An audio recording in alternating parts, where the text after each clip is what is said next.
ইতিহাসের বই তথ্য বলে, কিন্তু একটা উপন্যাস যখন ইতিহাস বলে তখন সেটা কেমন হয়? মুক্তিযুদ্ধের গল্প তো আমরা অনেক শুনেছি, কিন্তু স্বাধীনতার পর একটা পরিবারের সংগ্রাম, টিকে থাকার লড়াইটা আসলে কেমন হয় তা কি আমরা জানি? হ্যালো সবাইকে। এতদিন ধরে আমি আপনাদের জানাচ্ছিলাম যে আমরা হেঁটেছি যারা, ইমতিয়াজ শামীমের লেখা বইটা আমার পড়া শেষ, রিভিউ করব করে এতদিন, তো ফাইনালি চলে এসেছি এই বইটা নিয়ে কথা বলতে।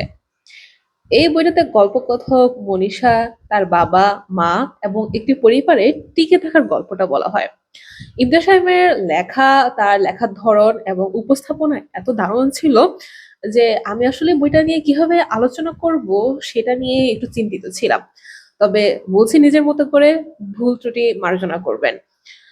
শুরুতে দেখা যায় কল্পকথক এবং তার বোন মনীষার যে হচ্ছে কম্বিনেশনটা, মানে আমরা বর্তমানে যা দেখি ভাই এবং বোনের যে সম্পর্কটা, ভাই বোনের সম্পর্কটা খুব সুন্দরভাবে হচ্ছে লেখক ফুটিয়ে তুলেছে এই বইতে। এবং শেষ পর্যন্ত দেখা যায় যে এই পরিবারের টিকে থাকার যে লড়াইয়ে শেষ পর্যন্ত একবার সবার আগে এই মনীষাই মারা যায়।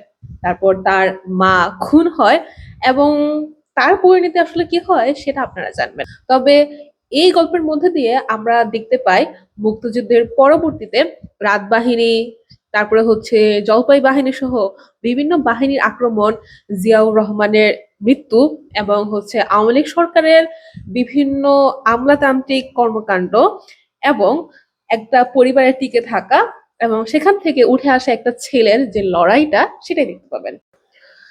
কিছু কিছু বই শেষ করার পরও চরিত্রগুলো মাথার মধ্যে থেকে যায়, যেমন থেকেছে এই বইয়ের চরিত্রগুলো।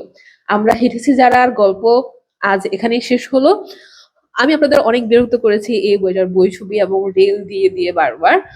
তো আমি চাই নাই যে আমার মাথার মধ্যে চরিত্রগুলো বসে থেকে বা হাঁটা অবস্থায় আমি এই বই নিয়ে কোনো আলাপ করি।